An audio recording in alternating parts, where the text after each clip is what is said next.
이 책의 전체를 제가 한번 정리를 간단하게 해보겠습니다. 여기서 보시면 이 전체적으로 보면은 국정조사 내용이 나오고 국정감사 내용이 나오고 또 대정부 질의를 했던 내용이 나옵니다. 그 다음에는 제가 그 2006년 12월 30일부터 했었던 경제 알바 나중에 책으로 돼서 나왔고 그 다음에 바로 이어서 검찰 알바라는 검찰 알바 바꾼다 했던 그 책들이 요즘에 뭐 굉장히 그 국민들 사이에서 회자되면서 뭐 수십만 뷰가 이제 국민들이 본 그런 중요한 자료가 됐고요. 그다음에 이제 정치 알바는 정청래 의원께서 제가 국회의원 되자마자 같이 우리가 팟캐스트로 또 파란을 일으켰던 그런 이제 그 내용이었습니다. 그다음에 이제 무형문화재 그 당일리 발전소 우리 청장님께서는 당일리 발전소 얘기를 아까 좋게 얘기하셨지만 제가 보기에는 그 위에 요즘에 간판 붙여놓은 거 보니까 세상에서 제일 징그러운 건물이 됐어요. 예, 이따 그 얘기도 좀 하겠습니다. 그리고 이 보람상조 장례식장 여기 상암동에서 오신 분들 상암동 아까 소리 제일 많이 합쳤던 이 상암동 주민들과 함께 우리가 싸워서 이긴 그런 사례입니다. 이따 말씀 잠깐 드릴게요. 그다음에 대통령 선거 그리고 지방선거를 치렀고요. 그리고 제가 의정활동 중에 그 우리 지역구는 아니지만 제가 제일 그 자부심을 갖는 그런 내용이 바로 이 총신대의 사태를 제가 해결을 하는데 일조를 했다라는 그런 것입니다. 그 내용도 이제 여기 실렸고요. 그다음에 이 지역에 전국을 다니면서 지역의 도시재생에 관련돼서 연구를 했고 그리고 이제 그다음에는 하도 이제 그 의정 보고 이 회의 기간이 오다 보니까 저도 얼마를 제가 마포의 특별 교부금을 올해까지 받았는가를 한번 봤어요. 정청래 의원님 4년 동안 얼마 받았게? 4년 동안 얼마? 이따 보여드릴게요 제가. 이 국정조사 여러분들 기억나시죠? 이 첫날 했던 내용들.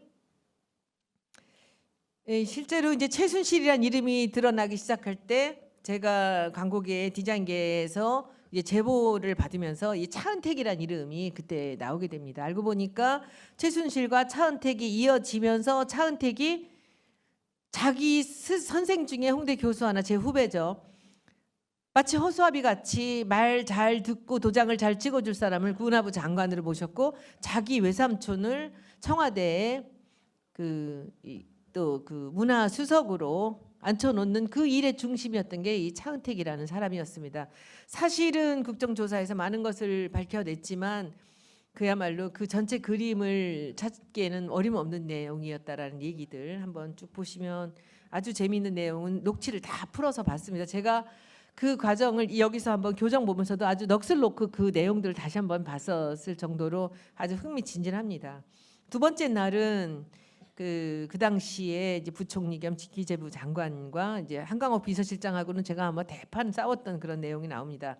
그 사람이 막 말을 하려고 해서 안 듣겠다고 막 소리 지르면서 제가 자리를 박차고 박영선 의원하고 같이 나갔던 그날이었습니다. 그래서 그리고 이 대통령은 늘 이 앞에 세워놓고 이제 뒤에서 조정하는 사람들이 있었다라는 그런 내용이었고요.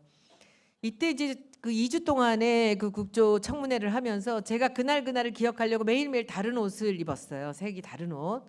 전혀 다른 옷을 입는 바람에 이번에 그 이 편집을 하면서 굉장히 쉬웠다고 얘기를 하시더라고요. 그리고 그 다음에는 이제 정경유착해서 여기 이재용 회장부터 시작해서 그 나온 얘기들 이렇게 막 이 내용들 보면 아주 쓴소리들을 가차없이 했던 그 자리였습니다. 이 옷 여러분들 기억나시죠? 목포의 그 창고에서 제가 이따 또 한번 나오는 기자회견 때 입었던 옷인데 저기 있는 친구가 저기 제 친구들이 두 번째 줄에 저쪽에서 있는 친구가 만들어준 옷입니다. 저 국회의원 되었다고 우리는 니네 당을 그 성원하지 않지만 네가 그쪽 갔으니까 파란색 바이어스를 넣어주마. 그래서 저 파란색 바이어스를 야 손들어. 저 손들어. 저 친구가 만들어준 옷이에요. 그래서 그런데 뒤에 가서는 다 저 때문에 우리 당을 찍은 걸로 제가 알고 있습니다. 그리고 그 저 친구들이 저 사실 선거 때도 매일 따라다녔어요. 그 뒤에서 조용히 박수 치면서 같이 춤추고 했던 친구들이고요. 그리고 12월 7일 날은 이제 고영태와 차은택이 나왔던 내용이 나옵니다. 나중에 한번 읽어보시면 전 이 사람들을 한 번도 본 적이 없어요. 그리고는 영상 감독 이 차은택이라는 친구가 잘 나가던 감독이었는데 이제 그런 얘기들 눈물을 흘리면서 했던 얘기입니다. 그 다음에 14일 날은 이제 쭉 그 순천향병원의 그 산부인과 교수였던 거 최순실을 받았던 그 사람 얘기 나오고요. 그리고는 그 다음에 차병원 나오고 그 다음에 김영재 의원 이것도 뭐 전혀 밝히지도 못하고 나갔죠. 그 김영재 의원 그 병원에 있던 그 금고 하나가 그 그대로 옮겨졌다라는 얘기들도 있고 그리고 주사 놓기로 잘 놓기로 유명했던 신보라라는 저 대통령 경호실의 의무 장교가 있었죠. 그런 얘기들. 아 실제로 이렇게 시끄럽게 했었지만 밝힌 것이 아주 그냥 요만큼밖에는 껍질밖에는 없습니다. 내용들로 아직도 의심되는 거 너무 많고요. 그리고는 이제 줄기세포에 관련되는 겁니다. 이게 이제 차병원 관련되는 건데 뭐 이렇게 하면 뭐 합니까? 차병원은 다시 그 줄기세포로 또 무슨 허가 문제 이런데 전체 또 개입이 돼서 또 다시 바뀐 정권에 또 결탁해서 뭘 하고 있는 게 아닌가라는 의심을 또 받고 있습니다. 그다음에 15일 날은 이제 아까 제가 얘기했던 제 대학교 후배 되는 김종덕 전 문화체육부 장관 나왔고 전 이화여대 총장 나왔고 그다음에 이화여대 교수 전부 다 지금 아마 그 유죄를 받았던 분들이신 걸로 알고 있습니다.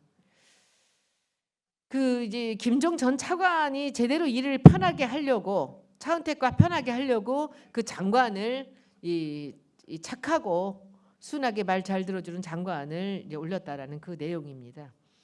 그 다음에는 이제 우병우 전 민정수석에 관련된 얘기가 나오죠.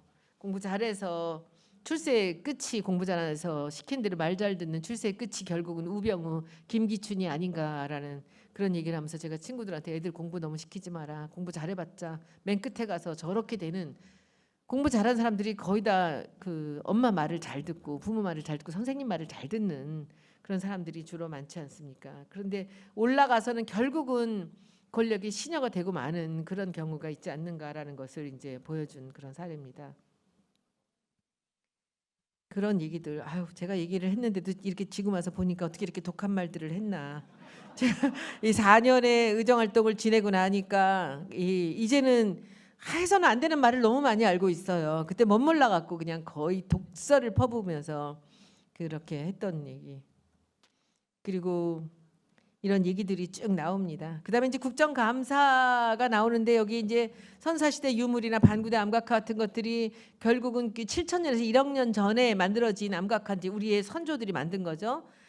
근데 그것을 지금 그 유명한 김기현 지금 전 그 울산 시장이나 이 사람이 국회의원이었습니다. 지금 이제 그쪽 시장하다가 다시 또 국회로 들어오신 분들 이분들이 다 그 앞에다가 이게 인공적인 댐을 만들려고 했던 거예요. 우리는 이것을 제대로 간직을 해서 유네스코 등재를 해서 세계적인 문화유산이 돼야 된다고 계속 강조를 하는데 이 사람들은 시장과 그 지역의 국회의원이 계속 이 앞에다가 몇백억 예산 받들어서 앞에다가 인공댐을 만들어 가지고 거기 물을 막는다는 거죠. 그래서 그때 제가 제 임기 중에 지금까지 4번을 갔습니다. 이 반구대를 가서 여기는 그대로 놔두고 이 밑으로 내려가는 댐이 수위가 높아지지 않겠죠. 댐에 문을 달아야 된다. 너무 단순한 얘기였죠. 그 얘기를 겨우 정권 바꾸고 이제야 그렇게 하기로. 근데 그동안 또 뭐 댐 만들고 하는데 돈도 수도 없이 날린 게 지금 그 김기현 전 시장과 지금 그 지역의 이 국회의원입니다. 그 당시 시장이었고요. 카이네틱 댐이라는 걸 만들어서 놨어요. 근데 밑에가 새는 바람에 망친 거예요. 그 돈 날린 거죠. 이런 것들을 얘기를 계속 하고 있습니다. 여기 이제 그 제가 거기 방구대 박물관에 갔었을 때입니다. 방구대 이게 장화예요. 여기까지 올라와서 바로 앞에까지 가서 이제 본 경우입니다.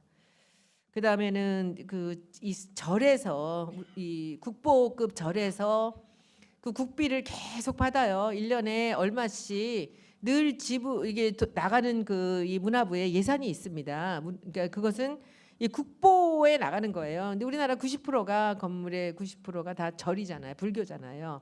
그러니까 종교 쪽에 나가는 거지만 다른 종교는 거의 혜택을 못 보고 있고 거의 이제 불교에서 이제 갖고 있는 사찰들 국보급 사찰들에 가는데 거기를 결국은 이 수리하는 자와 그리고 그 절에 이제 관련되는 자들이 같이 결탁을 해서 그 돈을 갖고 조금 다른 곳으로 유용을 한다는 거죠. 국보급 사찰을 무형문화재 같은 사람을 쓰지 않고 그 자기들 말 잘 듣는 3개월만 하면은 이 받는 이 그 수리 문화재 수리업자 자격증을 주고, 그리고 그들이 함께 결탁을 해서 세면을 바르고 있고, 그리고 엉망으로 고쳐놓은 것들을 우리 직원들이 가서 다 찍어가지고 이제 그것들을 밝혔는데 소용이 없어요. 그때뿐이고 다시 또 그 일은 또 다시 반복돼서 이루어지고 있습니다.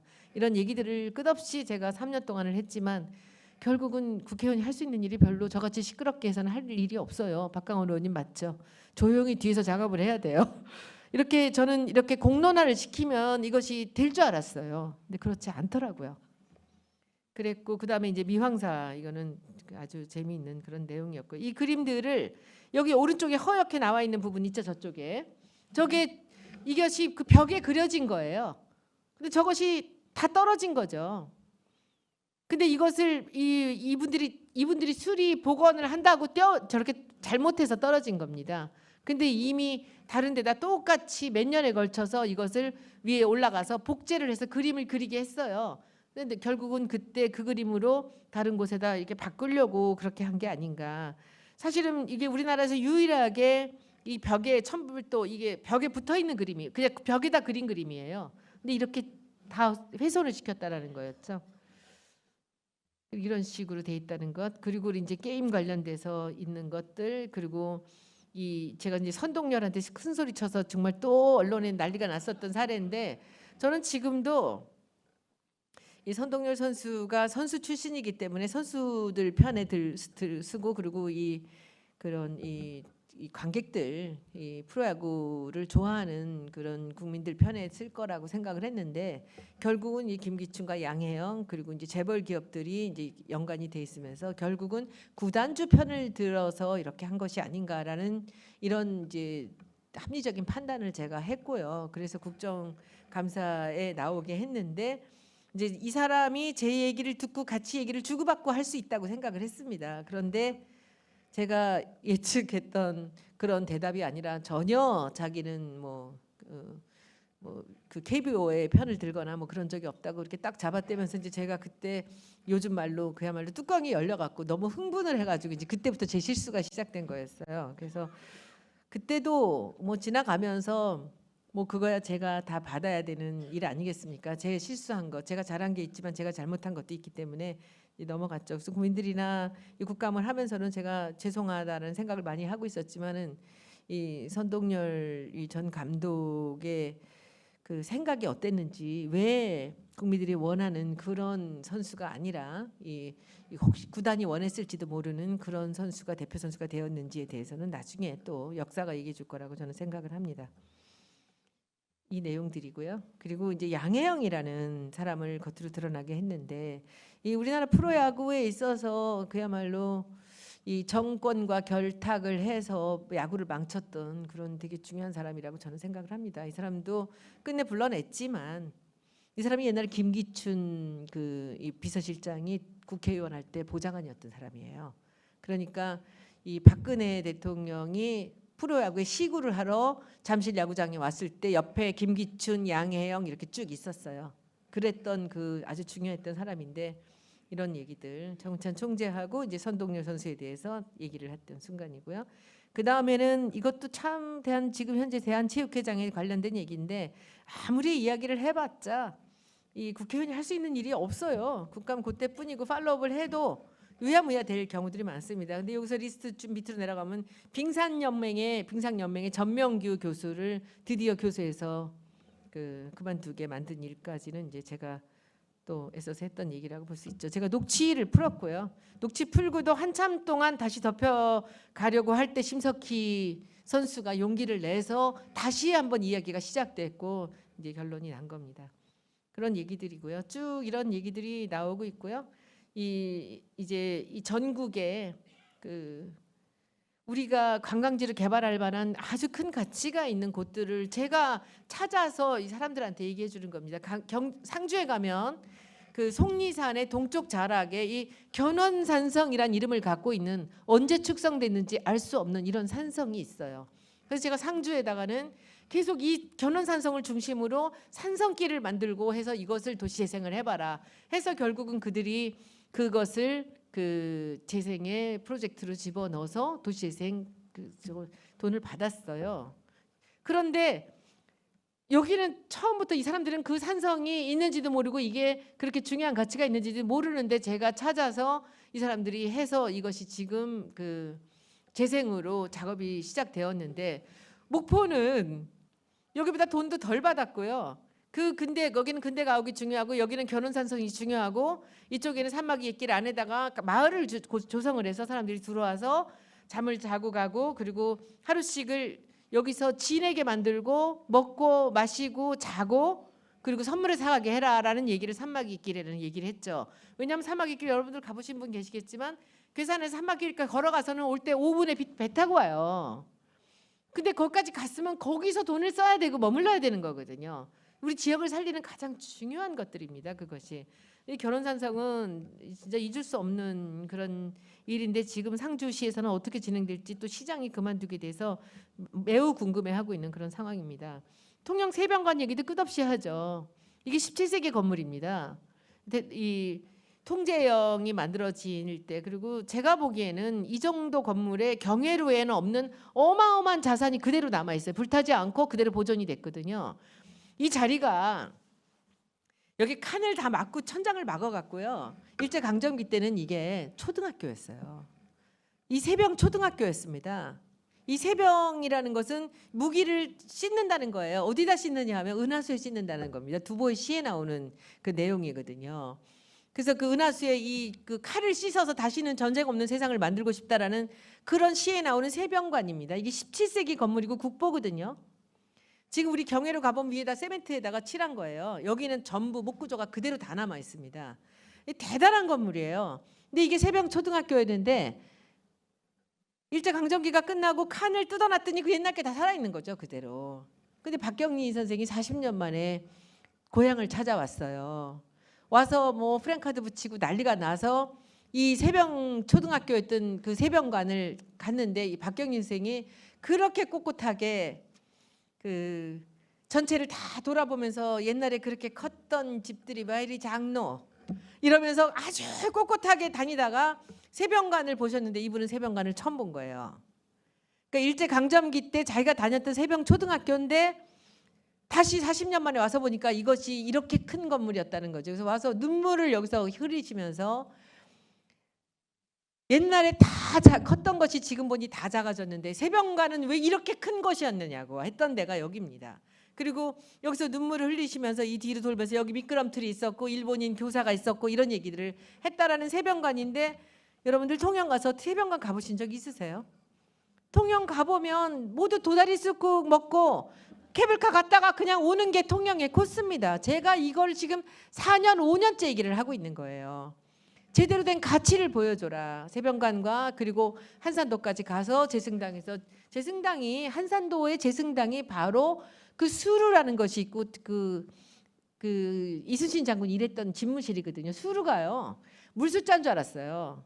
지킬 숫자예요. 나라를 지키는 숫자라고 본인이 지어서 거기서 큰 칼 옆에 차라고 어디서 일성호가는 남의 애를 끝나니 하는 그 시를 지신 곳이 바로 그 수루예요. 수루를 100명 중에 1명도 안 갑니다. 통영은 통제영의 준말입니다. 이게 통제영의 여기 이 사무실이었던 곳이 이 세병관입니다. 2대 통제영 1대가 이제 이순신 장군이었고 2대 때부터 여기를 있었던 것이죠. 이렇게 위대한 역사적 가치가 이 관광의 코어가 돼야 되는데 그렇지가 않은 게 우리나라 실정이란 얘기를 끝도 없이 하는데 이것이 해결이 안 됩니다. 이 목포의 적산가옥들입니다. 그리고 공주 공산성 여기서 얼마 전에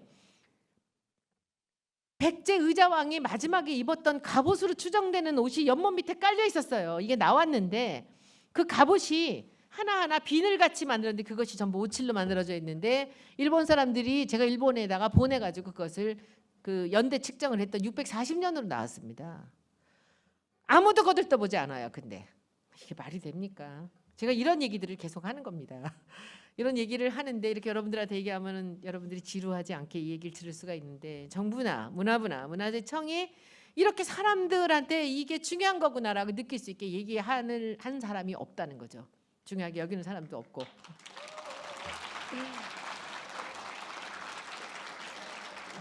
그러다가 이제 제가 이 우리나라의 그 역사적 그 가치의 힘이라는 거 이 책에 보면 다 처음부터 순서대로 나옵니다. 보시고요. 그리고 엉뚱하게 제가 이제 이번 추석 때 제가 그때는 보건복지위원회에 있었는데 이렇게 마지막 국감을 이제 앞두고 마지막 추석이었어요. 근데 그때 제가 이제 여러분들이 주신 그 후원금들이 이제 꽤 많이 있었어요. 1월 달에 다 찼는데 제가 그 돈으로 밥 먹고 뭐 쓸데없이 쓰지 않고 다 아껴놨거든요. 그리고 작년에 받은 것도 또 한 1억여 원이 넘어왔거든요. 그래서 돈이 여유가 있어서 뭔가 이것을 의미 있는 데 썼으면 좋겠다 해서 제가 도시재생으로 일단은 이 일을 시작했지만 우리나라가 삼면이 바다기 때문에 항구나 항만 바닷가 재생이 무엇보다 중요하다는 생각을 했습니다. 그래서 우리 여기 있는 이 동영상 찍는 친구랑 스틸 찍는 친구랑 두 사람을 벼랑강 가자 해가지고 제가 13일 동안을 유럽을 돌면서 항구 재생, 항만 재생 사례를 봤습니다. 그리고 돌아왔는데 얼마 안 있어서 제가 뜻하지 않게 농해수위로 가게 된 거죠.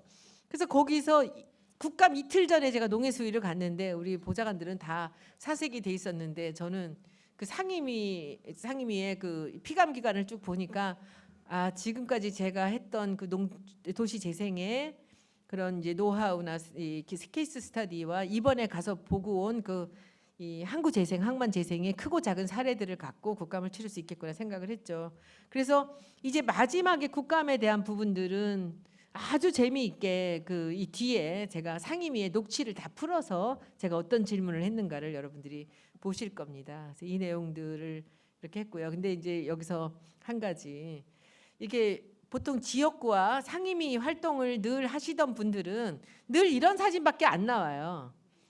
지역구를 다녀도 그냥 지역 사람들하고 이렇게 손 붙잡고 이런 것밖에 안 나오는데 제가 3년 반 동안 어찌나 전국을 누비고 다녔던지 제 이 의정 보고서에는 그 지방을 다니고 무형문화재를 찾아다니고 어디 가서 같이 데모하고 같이 싸우고 한 내용들이 다 나옵니다. 그래서 좀 버라이어티해서 책이 그렇게 심심하지 않게 할 수 있었다고 생각하고요.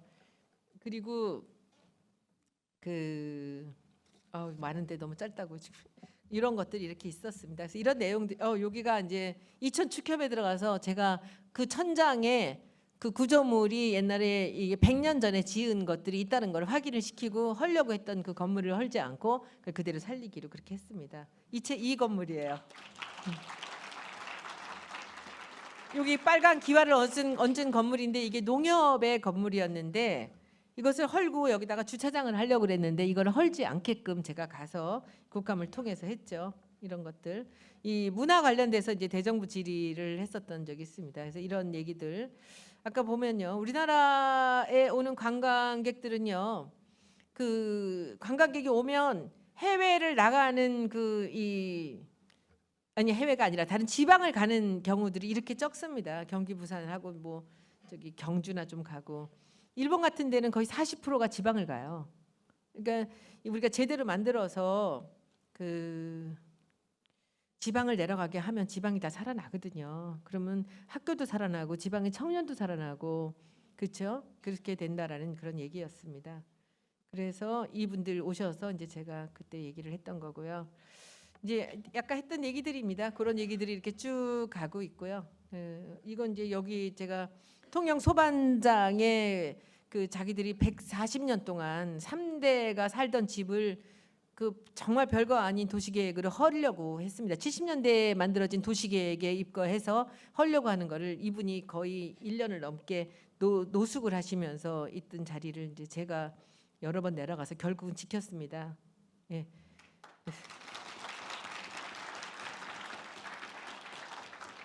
그리고 이제 제가 이걸 지키는 과정에서 문재인 후보께서 그때 그쪽을 가신다고 한번 같이 와달라 해서 한번 같이 가서 얘기를 같이 한 적이 있었고요. 그래서 그걸 이렇게 관심을 많이 갖고 오랫동안 했는데도 그거 지키는 것이 그렇게 어렵더라고요. 그리고 무형문화재들을 이 지방문화재가 있고 이제 국가문화재가 있는데 이게 똑같은 종목에 이렇게 나눠져 있어요. 그래서 이걸 합해 보려고 제가 애를 쓰다가 결국은 목포 사태로 인해서 제가 문체위를 쫓겨나게 되는 바람에 이걸 마무리를 못했습니다. 나중에 제가 이제 그만두더라도 누군가가 이 일을 이제 하실 수 있게끔 제가 또 뒤에서 뒷바라지를 할 생각입니다. 이것을 각 지역별로 해서 4번인가 5번에 걸쳐서 계속해서 이 간담회를 했어요. 제가 다 사회 보면서 2시간, 3시간씩 그 얘기를 해가면서, 그리고 이 당일리에서 중구발전이 굉장히 길게 자기들이 반 이상을 차지를 해서 이제 자기들 발전소로 만든 거를 이제 그 다음에 이거를 이 앞에를 헐게 만들고 국민들 시민들한테 내놓게 만들고 하는 거를 또 극성을 떨면서 제가 해서 어느 만큼 했는데 요즘에 거의 완성이 돼가는데 어찌나 흉측한지 걱정입니다. 그래서 다른 분들 많이 좀 우리 시의원 구의원님들 좀 챙겨주시고 구청장님도 좀 챙겨주셔서 그들이 이 시민들을 벗어나서 자기들 위주로 하지 않게끔 마무리까지 좀 잘 봐주시기 부탁드립니다. 당일리도 굉장히 많은 이제 회의가 있었죠. 이렇게 돼서 이 앞부분을 이제 이쪽은 문화 쪽, 왼쪽이 문화 쪽이고 저쪽이 이만큼 닫아놓은 거를 이제 뒤로 물러가게 하는 것까지는 제가 했는데 굉장히 어렵습니다. 이 자체도 저희 자료에다 다 넣어놨습니다. 우리 보람상조는 그야말로 이 상암동 주민들과 우리가 함께 승리를 끌어낸 거죠. 마포가 좋아지다 보니까 그 길 건너가 이제 고향인데 그쪽에서 이제 상암동이라는 이름을 걸고 장례식장에 허가를 거의 받기 직전까지 가 있는 거를 이제 또 우리가 또 극성으로 해서 절대 못한다. 이 주민들이 다 나서 주시고 그래서 또 몇 달 동안의 투쟁 끝에 이제 이 일을 우리가 잘 했죠. 그래서 뭐 그냥 뭐 친문에서도 뭐 난리를 쳤죠. 저를 또 어떻게 하려고. 근데 뭐 제가 뭐 잃을 게 없지 않습니까? 저는 상암동 주민들하고 함께 싸우는데 보람상조 같은 데는 잃을 게 너무 많은 사람들이고 그러니까 결국은 자기들이 양보를 했죠. 제보를 받고 난리를 치면서 이제 해서 끝내 무산이 됐다는 것이 이게 지난 10월 28일 날 이 신문에 났습니다. 이건 박수 쳐주셔야 돼요.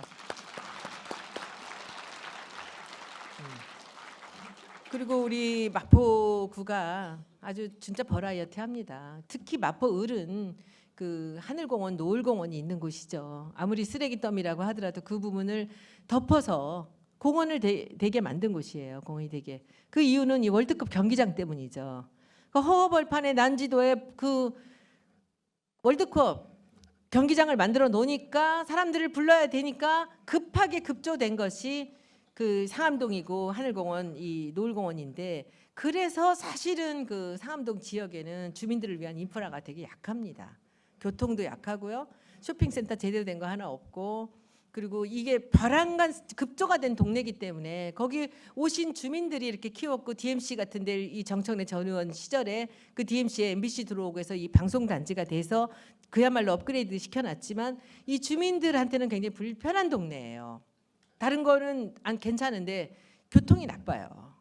그리고 이 편의 시설들이 없고 이런 부분들도 이제 우리가 계속 보면서 상암동에 그 이 편의 시설과 관련된 인프라를 키워가야 됩니다. 학교도 많이 적고요, 딴 데 비해서 중학교도 그렇고 그래서 그런 부분들도 우리 다시 좀 잘 좀 해주십시오. 이게 홍보 쪽에 이제 제가 대통령 선거를 이제 주도를 해서 그 했었죠. 이런 포스터 만들었고요. 그리고 이런 현수막들 이제 대통령 때하고 또 이 그 경선 때 대선 때 또 본선 때 다르고요. 그리고 이것도 실제로 박강원 의원님 우리 이게 대통령 선거 때 제가 6줄을 만들었어요. 모르셨죠?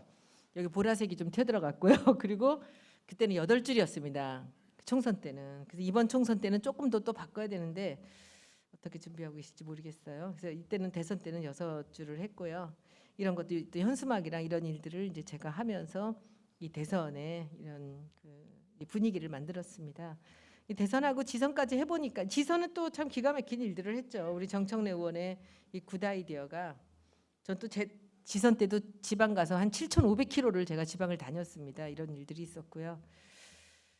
붙은 데도 있고 떨어진 데도 있고 그렇습니다. 총신대 사태 이건 또 굉장한 일입니다. 이것도 한번 책 읽어보시면 이 부분은 좀 제가 내용을 넣어서 해놨습니다. 이런 내용들 참 어려운 일이었는데 오래 걸리고 그리고 마포구에 관련된 일들 마포구 로고 만들 때도 또 제가 심사위원으로 들어가서 로고를 제대로 워드마크 글자로 마크가 되게 하는데 또 옆에서 했고요. 여기 이제 목포 관련되는 얘기들입니다.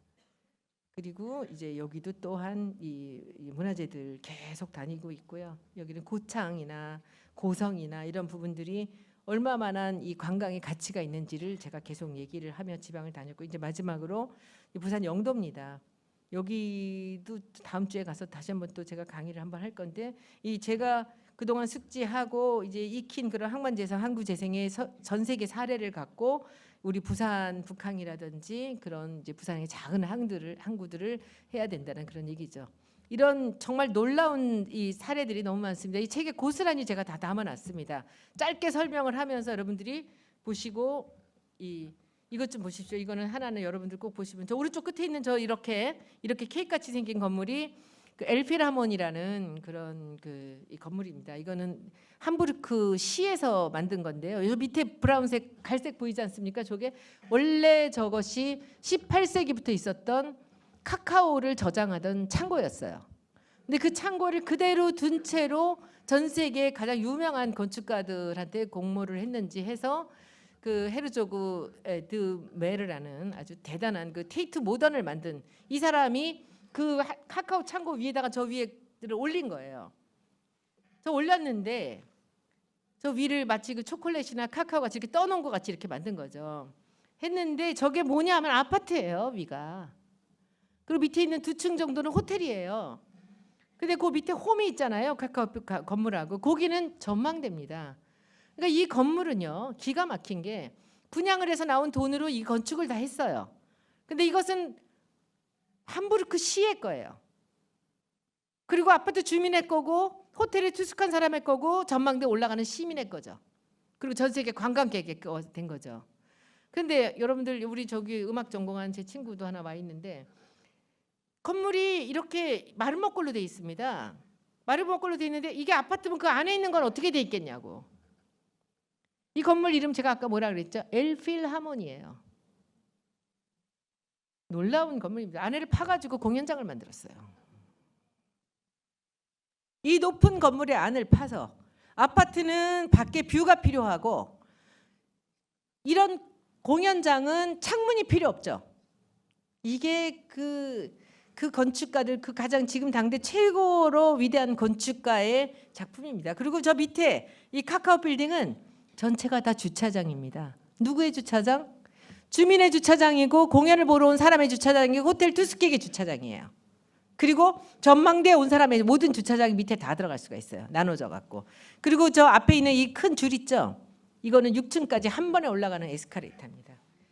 이걸 제가 보고 와서 이제 부산에 북항을 하는데 아이콘이 되는 빌딩을 하나 해야 되지 않겠느냐. 항만공사에서 바다를 메꿔서 팔아먹을 게 아니라 그 얘기를 제가 강조를 하면서 이제 하고 있습니다. 이게 부산 북한과 이 하펜시티 함부르크는 거의 면적도 거의 똑같고 예산도 거의 같아요. 근데 이 사람들은 시가 모든 것을 주도적으로 하고 있고 우리는 이것을 땅을 팔아서 일반인한테 분양을 하고 있는 것이죠.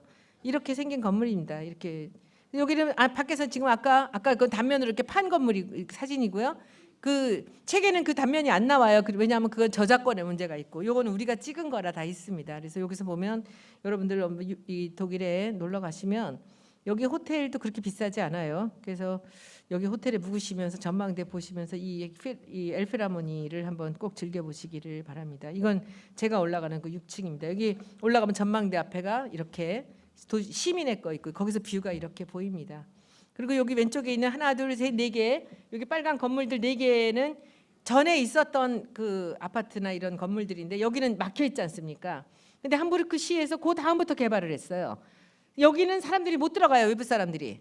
그 다음부터는 외부 사람들이 다 들어가요. 바닷가를. 이게 옛날에 그 항구예요. 작은 물건들이 향료나 이런 것들이 이제 중국에서 들어오고 인도에서 들어오던 향료인데 여기는 자기들만을 위한 집과 동네가 되고 말았고 저쪽은 다 관광객을 위하고 그 시민의 거가 된 거죠. 그렇게 해서 사람들한테 나눠주는 그런 항구 재생을 한 사례를 목이 터지게 요즘에 얘기하고 있는 중입니다. 네덜란드 암스테르담에는 이렇게 유기농으로 해서 그 조선소가 떠난 자리에 이 젊은이들이 모여들어서 거기서 사무실을 하면서 식당을 하면서 일을 하고 있는 곳이고요.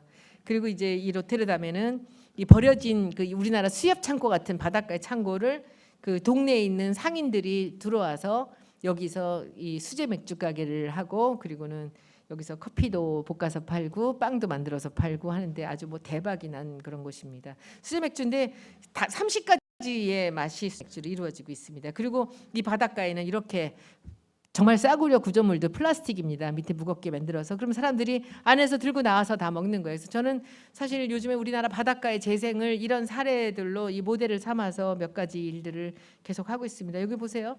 이 빵 이거 나무 쪼가리 잘라서 그냥 놓은 거예요. 거기 상인들이 그냥 만든 거예요. 돈이 안 들었다는 게 위대한 겁니다. 이런 것들은. 그래서 로테르담이라고 네덜란드에 있는 바닷가입니다. 15유로를 내면 이렇게 도장을 찍어서 이렇게 요걸 모두 받아와요. 이렇게 빵도 받고 치즈 받고 뭐 이렇게 받아서 살라미도 받고 이게 이 15개를 이렇게 15유로에 11개군요. 이렇게 사인을 받아가지고 받아서 먹는 거죠. 재미도 있고 맛있고 이런 건데 그게 펠릭스 푸드 팩토리라는 이런 그 바닷가의 창고를 이용한 식당입니다. 이제 마지막으로 저도 마포 교부금 좀 받았다는 얘기 할게요. 총 286억 받았습니다. 3년 동안. 정청래 의원이 많이 받았죠. 이거는 이제 교육부랑 행안이랑 또 서울시랑 이렇게 받은 겁니다. 그래서 아마 앞으로 내년 거 조금 더 받으면 300억이 넘게 될 것 같아요. 박강원 의원님은 더 많이 받으셨을 것 같아요. 그렇죠. 그래서 이런 내용들이 있습니다. 학교 고치는 데 쓴 거 뭐 이런 것들 쭉 해서 지붕도 만들고 이런 것들을 했습니다. 여러분들 제가 이 책에 대한 설명 좀 드렸는데 시간 좀 지루하진 않으셨죠? 이 책 보시면 제 내용을 고맙습니다. 이제 제 말씀을 듣고 나서 이 책을 보시면 훨씬 더 잘 들어오실 거예요. 그래서 제가 이 자리에 섰습니다. 여러분들 고맙습니다.